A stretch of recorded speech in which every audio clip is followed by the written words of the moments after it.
Sir, കേരളത്തിലെ കോൺഗ്രസ്, അതായത് അടുത്ത തവണയെങ്കിലും 2026 ഇലക്ഷൻ എങ്കിലും അധികാരത്തിൽ വന്നില്ലെങ്കിൽ ഒരു വലിയ തകർച്ച കേരളത്തിൽ ഉണ്ടാകുമെന്ന് ഭയപ്പെടുന്ന പാർട്ടിയാണ്. പക്ഷേ കേരളത്തിൻ്റെ ഇപ്പോഴത്തെ ഒരു സാഹചര്യം അനുസരിച്ച് കടുത്തൊരു ഭരണവിരുദ്ധ വികാരം കേരളത്തിൽ ഉണ്ട് എന്നത് യാഥാർത്ഥ്യമാണ്.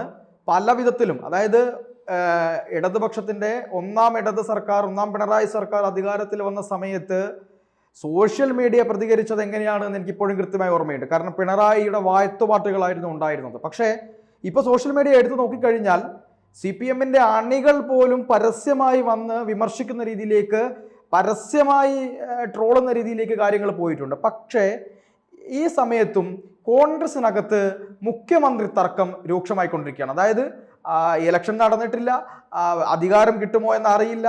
അവിടെ കൃത്യമായൊരു പ്ലാനിങ് നടത്തി അണികളെ ഒരുമിപ്പിച്ചുകൊണ്ട് അധികാരം നേടുക എന്ന ലക്ഷ്യത്തിലേക്ക് പോകുന്നതിന് പകരം ആരാണ് മുഖ്യമന്ത്രിയാവേണ്ടത് തുടങ്ങിയ കാര്യങ്ങളാണ് ഇപ്പോൾ തന്നെ അടിയും ചർച്ചയുമായിരിക്കുന്നത്. അതിനിടയിലാണ് കോൺഗ്രസിന്റെ ഏറ്റവും പ്രധാനപ്പെട്ട നേതാവ് എന്ന് പറയാവുന്ന AK ആന്റണി പറഞ്ഞിരിക്കുന്നത് VM സുധീരനാണ് മുഖ്യമന്ത്രിയെങ്കിൽ ഇവിടെ വിജയിക്കും, മറ്റാരെങ്കിലും ആണെങ്കിൽ ഒന്നും നടക്കാൻ പോകുന്നില്ല എന്നൊരു വലിയ പ്രസ്താവന അദ്ദേഹം നടത്തിയിട്ടുണ്ട്.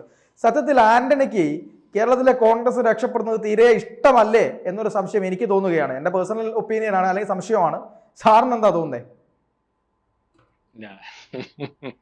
ഇതിനകത്തൊരു വലിയ കാര്യമുണ്ട്. ഈ പാർത്ത നിങ്ങൾ വിചാരിക്കുന്ന ആളല്ല ആന്റണി നമ്മൾ പറയുന്നത് പോലെ കോൺഗ്രസിനകത്ത് അല്ലെങ്കിൽ എനിക്ക് പ്രായമായി, എനിക്കിനി പ്രവർത്തിക്കാൻ ത്രാണിയില്ല എന്നത് കണ്ട് തിരിച്ചു പോകുന്നതല്ല ഡൽഹിയിൽ നിന്ന്. അയാൾക്കറിയാം ഇനി ഒരു കാലത്തും കോൺഗ്രസ് അധികാരത്തിൽ വരത്തില്ല. അയാളുടെ ഒരു ആഗ്രഹമായിരുന്നു കോൺഗ്രസിന്റെ ഭാഗമായിട്ട് നിന്നുകൊണ്ട് രാഷ്ട്രപതി ആവണമെന്ന്. അപ്പൊ അതും സാധിക്കത്തില്ല. ഇനി പണി അവിടെ കടന്ന് ചെയ്യുന്നതിനെക്കാട്ടും നല്ല വീട്ടിൽ വന്നിരുന്നാലും പെൻഷൻ കിട്ടും, വീട്ടിൽ വന്നിരിക്കാവുന്ന രീതിയിൽ പുള്ളി ഇനി പോകുന്നതാണ്. അപ്പൊ പുള്ളി നോക്കുമ്പം ഒരു ശകലമെങ്കിലും സാധ്യത കോൺഗ്രസ്സുകാർ, അല്ലെങ്കിൽ ശകലമെങ്കിലും കളറും ഒക്കെ ഇട്ട് വെളുത്ത ഉടുപ്പും ഒക്കെ ഇട്ടത് ഇപ്പോഴും സജീവമായിട്ട് നിൽക്കുന്ന ഒരു സംസ്ഥാനം എന്ന് പറയുന്നത് കേരളമാണ്. ഞാനില്ലാത്ത ഒരു കോൺഗ്രസ് ഒന്നും കേരളത്തിൽ വേണ്ട എന്ന് തീരുമാനിച്ചിട്ട് പോകുന്ന ഒരവസ്ഥ ആന്റണിയുടേത്. ആന്റണിയെ പുറകോട്ട് പഠിക്കുമ്പോഴും അടുത്തറിയാവുന്ന ചെറിയ ഫിലിപ്പ് എന്ന് പറയുന്ന ഒരു വലിയ മനുഷ്യനുണ്ട്. കാരണം ഇതിനു വേണ്ടി രക്തസാക്ഷി എന്ന് പറയാം, ജീവിക്കുന്ന രക്തസാക്ഷി എന്നൊക്കെ പറയാം. അദ്ദേഹത്തെ പറ്റി അടുത്തറിയാമെങ്കിൽ അദ്ദേഹത്തിന്റെ രഹസ്യമായിട്ട് ചോദിച്ചാൽ അദ്ദേഹം പറയും, ഒരു പരിധി വിട്ട് പറയത്തില്ല, അത്ര ക്വാളിറ്റിയുള്ള മനുഷ്യനാണ്. അപ്പൊ ആന്റണിക്ക് വേണ്ടി നിന്നിട്ട് അയാൾക്ക് പറ്റിയ ഒരു അവസ്ഥ അയാൾ പറഞ്ഞു തരും. ഇന്നും ഒന്നുമില്ല, അദ്ദേഹത്തിന് കുടുംബജീവിതം നയിക്കാൻ പറ്റാത്തതുകൊണ്ട് പോലീസ് മർദ്ദിച്ച അവശനാക്കിയ ഒരു മനുഷ്യൻ. അതിനെപ്പറ്റിയൊന്നും അതുകൊണ്ട് അദ്ദേഹം കല്യാണം പോലും കഴിക്കാൻ, അതായത് ജീവിക്കുന്ന രക്തസാക്ഷി.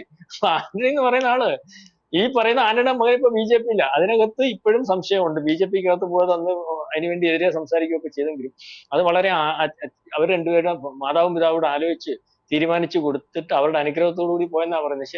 അതുണ്ട്. അപ്പൊ അതിനെപ്പറ്റിയൊന്നും നമ്മൾ അധികാരമായിട്ട് പറയുന്നില്ല, ചർച്ച ആന്റണിയുടെ ഞാൻ പറഞ്ഞതാ. അപ്പൊ ഇതിനകത്ത് കോൺഗ്രസ് അടുത്ത പ്രാവശ്യം അധികാരത്തിൽ വരുമെന്നുള്ള ധാരണയിൽ കോൺഗ്രസിന്റെ വിചാരം എന്ന് പറഞ്ഞാൽ പരമ്പരാഗതമായിട്ട് പണ്ഡിയങ്ങൾക്ക് സംഭവിച്ചുകൊണ്ടിരിക്കുന്ന AK ആന്റണി പ്രതിപക്ഷത്തിരുന്നപ്പോൾ ഒരക്ഷരവും മിണ്ടാതെ 100 സീറ്റിൽ അധികാരത്തിൽ വന്ന ഒരു കോൺഗ്രസ് ആണ് ഇന്ന് കേരളത്തിൽ ഉണ്ടെന്നുള്ള ധാരണയിലാണ് കോൺഗ്രസ് അധികാരത്തിൽ വരുമെന്ന് വിചാരിക്കുന്നത്. അന്ന് ഇപ്പോഴത്തെ കോൺഗ്രസ്സുകാരോട് എനിക്ക് പറയാനുള്ളത്, അല്ലെങ്കിൽ എനിക്ക് മനസ്സിലാവുന്ന ഒരു പൊളിറ്റിക്സ്, രാഷ്ട്രീയം കുറച്ച് ഒരു നിരീക്ഷിക്കുന്ന അല്ലെങ്കിൽ ഒരു ശിശു എന്നുള്ള നിലയിലൊക്കെ നമുക്ക് മനസ്സിലാവുന്ന ഒരു കോൺഗ്രസ്, പണ്ടത്തെ കോൺഗ്രസ് ഇപ്പൊ ഇല്ല. അല്ലെങ്കിൽ അന്ന് പരമ്പരാഗതമായിട്ട് വോട്ട് ചെയ്തുകൊണ്ടിരുന്ന നായന്മാരും അല്ലെങ്കിൽ ആ ക്രിസ്ത്യാനി അമ്മമാരും അപ്പച്ചന്മാരും ഒക്കെ മരിച്ചുപോയി. അവരുടെ ന്യൂ ജനറേഷനാണ് വന്നിരിക്കുന്നത്. മാത്രമല്ല ഇപ്പം അന്ന് കോൺഗ്രസിനകത്തുണ്ടായിരുന്നത്, നമ്മൾ ഈ പറയുമ്പോൾ വയലാർ ഉണ്ടായിരുന്നു, കരുണാകരൻ ഉണ്ടായിരുന്നു, AK ആന്റണി ഉണ്ടായിരുന്നു, ഉമ്മൻചാണ്ടി ഉണ്ടായിരുന്നു. ജനങ്ങൾക്ക് ഈ മാറ്റി നിർത്താൻ പറ്റാത്ത, അല്ലെങ്കിൽ ജനങ്ങൾക്ക് അംഗീകരിക്കാൻ പറ്റുന്ന നേതാക്കന്മാരും കണ്ടമാനം ഉണ്ടായിരുന്നു. അപ്പൊ പറഞ്ഞതിന് അറിയാം, ഈ വയലാർ എവിടെ ഒന്ന് മത്സരിച്ചാലും ജയിക്കും, കരുണാകരൻ എവിടെ ഒന്ന് മത്സരിച്ചാലും ജയിക്കും, ആദ്യം അതൊന്നുമില്ല. ഉമ്മൻചാണ്ടി എവിടെ ഒന്ന് മത്സരിച്ചാലും ജയിക്കും. അല്ലെങ്കിൽ ആന്റണി ഈ പറയുമ്പോഴും ആന്റണി ഈ പറയുന്നതൊക്കെ ഉണ്ടെങ്കിലും ജനങ്ങൾക്കിടയിൽ സത്യസന്ധനായിട്ടുള്ള നേതാവെന്ന് പറയും, എവിടെ നിന്നാലും ജയിക്കുമായിരുന്നു. ഇപ്പൊ നിർത്തി ജയിക്കുമെന്ന് എനിക്ക് തോന്നുന്നില്ല. അപ്പം അതേ രീതിയിൽ എല്ലാവർക്കും ബോധ്യം വരുന്ന, അല്ലെങ്കിൽ എല്ലാവരും അംഗീകരിച്ചിരുന്ന കോൺഗ്രസ് നേതാക്കന്മാരുണ്ടായിരുന്ന ഒരു കോൺഗ്രസിന്റെ കാലമല്ലത്. സംഘടനാ സംവിധാനമില്ല. അവിടെ എവിടെയും 10 പിള്ളേരും അല്ലെങ്കിൽ യൂത്ത് കോൺഗ്രസ്സുകാരും ആവേശത്തിൽ വെളിയിലിറങ്ങി, പഴയ കഥയും കേട്ട് വെളിയിലിറങ്ങി നടുവ് ഒടിഞ്ഞ് അകത്ത് കിടക്കുമ്പോൾ കോൺഗ്രസ് അധികാരത്തിൽ വരുമെന്നുള്ള വ്യാജമായിട്ടുള്ള ഒരു ധാരണ കോൺഗ്രസ്സുകാർക്കുണ്ടെങ്കിൽ അത് നടക്കത്തില്ല. ഒന്നാമത്തെ കാര്യം, ഇവർ ഈ ഭാരതം പറഞ്ഞതുപോലെ ഇവരിവിടെ മത്സരമാണ്. KC വേണുഗോപാൽ ഈ പറയുന്ന രാഹുൽ ഗാന്ധിയുടെ ആളായിട്ട് നിന്ന് അവിടെ നിന്നിട്ട് ഇവിടെ യുവമാരെ എല്ലാം കൂടെ അങ്ങോട്ടും ഇങ്ങോട്ടും, അതായത് കോൺഗ്രസ് നേതാക്കന്മാർ, യുവമാരെന്ന് പറഞ്ഞാൽ ഞാൻ മൊത്തത്തിൽ അങ്ങ് പറഞ്ഞ കോൺഗ്രസിന്റെ ബഹുമാന്യരായ നേതാക്കൾ VD സതീശനും K മുരളീധരനും ഈ പറയുന്ന രമേശ് ചെന്നിത്തലയും, നമുക്കറിയാവുന്ന തിരുവനന്തപുരം നായരും കഴിഞ്ഞ ദിവസം വഴക്കുണ്ടാക്കി, ഇവരെല്ലാം ഉദ്ദേശിക്കുന്നത് പറഞ്ഞാൽ മുഖ്യമന്ത്രി സ്ഥാനത്തിന് വേണ്ടിയാ. അപ്പൊ ഇവരെ എല്ലാം കൂടെ കൂട്ടിത്തല്ലിച്ച് ഇവിടെ ഒരു സാധ്യത വരുവാണെങ്കിൽ മേളിൽ നിന്ന് ആ നൂലിൽ ഇറങ്ങാൻ വേണ്ടി അതിനുള്ള സംവിധാനങ്ങൾ ഉരുത്തിരിക്കുന്ന KC വേണുഗോപാൽ ഈ വഴക്കിന്റെ ഭാഗമായിട്ട് നിൽക്കുന്നുണ്ടെന്ന് നമ്മൾ ധരിക്കേണ്ടി വരും. അപ്പോൾ അതെല്ലാം മനസ്സിലാവുന്നതും അല്ലെ, ഇതിനപ്പുറം രാഷ്ട്രീയത്തിൽ ഒരു പണിയും ചെയ്യാതെ പായും തഴപ്പായും ഒരു തലയാണയും കൊണ്ട് KPCC ഓഫീസിൽ കിടന്നുറങ്ങിയ KSUവിന്റെ ആദ്യകാല പ്രസിഡന്റ് ആയിട്ടുള്ള ആന്റണിയുടെ മുമ്പിലായി കളി. ആന്റണിയോട് ഒരു പണിയും ചെയ്തിട്ടില്ല. നിങ്ങൾക്കറിയോ, നമ്മൾ പഠിക്കേണ്ടത് ആന്റണിക്ക് വേണ്ടി അന്ന് പണി മൊത്തം ചെയ്ത് ഉമ്മൻചാണ്ടിയാ. ആ ഉമ്മൻചാണ്ടി ഒരു ഗ്രൂപ്പ് ഒക്കെ ഉണ്ടാക്കി അയാളുടെ നിലനിൽപ്പിന് വേണ്ടി ഞാനിപ്പോ ഒരു ഗ്രൂപ്പ് ഉണ്ടാക്കിയിട്ട് ഞാൻ എന്ന് പറഞ്ഞുകൊണ്ട് ഇറങ്ങാൻ അപ്പൊ അത് നോക്കിയപ്പോ ആന്റണി ഉണ്ടാകും. ആ ഗ്രൂപ്പ് ഉണ്ടാക്കി അതിന്റെ മൊത്തവും ഫലം അനുഭവിച്ച് ഒരു ജോലിയും ചെയ്യാതെ ഈ രാഷ്ട്രീയത്തിൽ വന്ന അതികായകനായിട്ടുള്ള ഒരു മനുഷ്യനായി ആന്റണി. 5 പൈസയുടെ പണി ചെയ്തിട്ടില്ല. കരുണാകരൻ എന്ന് പറയുന്നവർക്ക് അദ്ദേഹത്തിന്റെ ജീവിതം മൊത്തം കോൺഗ്രസിന് വേണ്ടി പണി ചെയ്ത ആളാ. ഇദ്ദേഹം ഈ പറയുന്നത് പോലെ ബുദ്ധി കൊണ്ട് മാത്രം രാഷ്ട്രീയത്തിൽ പിടിച്ചു നിന്നതും അദ്ദേഹത്തിന് ശേഷം അദ്ദേഹത്തിന്റെ ഭാഗമായിട്ട് നിന്നവർ മാത്രം കേരള രാഷ്ട്രീയത്തിൽ ഉയർന്നു വന്ന ഒരു അവസ്ഥ നമുക്ക് കാണാൻ സാധിക്കും. ആന്റണി മാറിപ്പോയി അല്ലെങ്കിൽ വേണ്ടെന്ന് പറഞ്ഞ് പോയതിനു ശേഷമല്ലേ ഉമ്മൻചാണ്ടിക്ക് വരാൻ സാധിച്ചുള്ളൂ. പക്ഷെ ആ ആന്റണി ഉണ്ടാക്കുന്നതിനും ആ ഗ്രൂപ്പിന് വേണ്ടി പണി ചെയ്ത് മൊത്തം ഉമ്മൻചാണ്ടിയാ. അപ്പൊ ഞാനീ പറഞ്ഞതുപോലെ അന്നത്തെ രീതിയിലേക്ക് കാര്യങ്ങൾ അല്ലെങ്കിൽ ഈ ഉരുത്തിരിയുന്നതിന് വേണ്ടി അല്ലെങ്കിൽ അത്തരത്തിൽ വരുന്നതിന് വേണ്ടിയുള്ള ഒരു സാധ്യതയില്ല.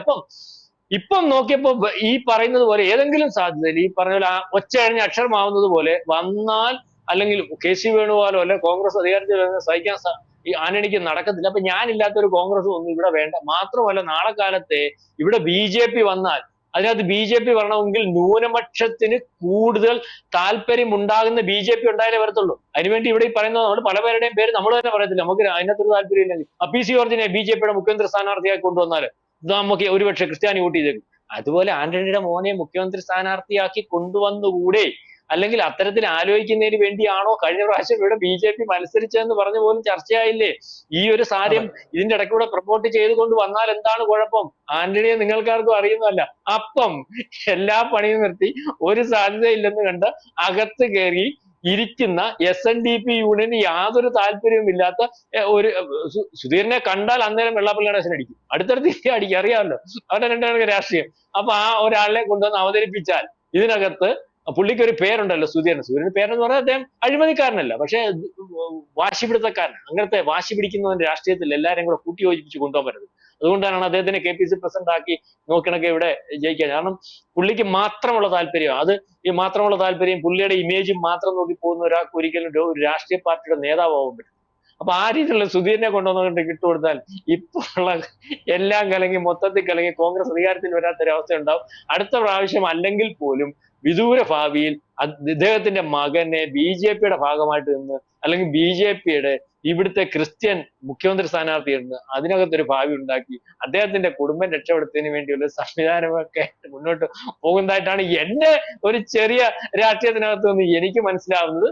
അല്ലാതെ വേറെ കാര്യമൊന്നുമില്ല. അപ്പം അത്തരത്തിൽ ഉള്ള ഒരു രാഷ്ട്രീയക്കാരനാണ് ആന്റണി. അതുകൊണ്ട് തന്നെയാണ് കോൺഗ്രസിനെ രക്ഷിക്കാനല്ല, സ്വന്തം കുടുംബത്തെ രക്ഷിക്കാൻ വേണ്ടിയുള്ള ഒരു പൊളിറ്റിക്സുമായിട്ടാണ് ഇപ്പൊ സുധീരന്റെ പേരും പറഞ്ഞുകൊണ്ട് ഇങ്ങോട്ട് ഇറങ്ങുന്നത്. ഇപ്പോഴത്തെ തന്നെ നമുക്കറിയാം തരൂരിന്റെ വിഷയം അറിയാമല്ലോ. തരൂരിന് സ്പേസ് ഇല്ല.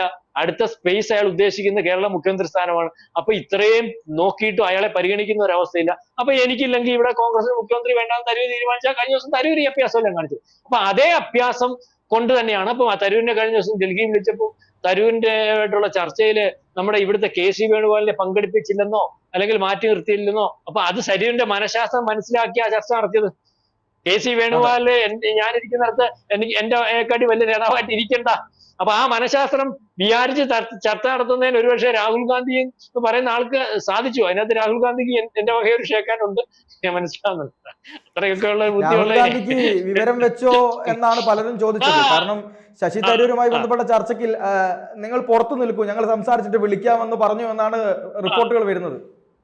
അതെ. അപ്പൊ ഞാനീ പറഞ്ഞ പോലെ അപ്പൊ അവിടെ ഒരു പോസിറ്റീവ് റിസൾട്ട് ആന്റണി നോക്കിയപ്പോ വന്നു. മാത്രമല്ല ആന്റണിയോട് ഈ കാര്യത്തിൽ ഒരു അഭിപ്രായം ചോദിച്ചില്ല. എന്താ നിനക്കിട്ട് ഒരു പണി എന്ന് പറഞ്ഞുകൊണ്ട് ഇപ്പൊ ഈ പേരുമായിട്ട് വന്ന് അതിനകത്ത് ആ പേരുമായിട്ട് വരുന്നതിനകത്ത് ഞാനീ പറഞ്ഞൊരു പൊളിറ്റിക്സ് ഉണ്ട്.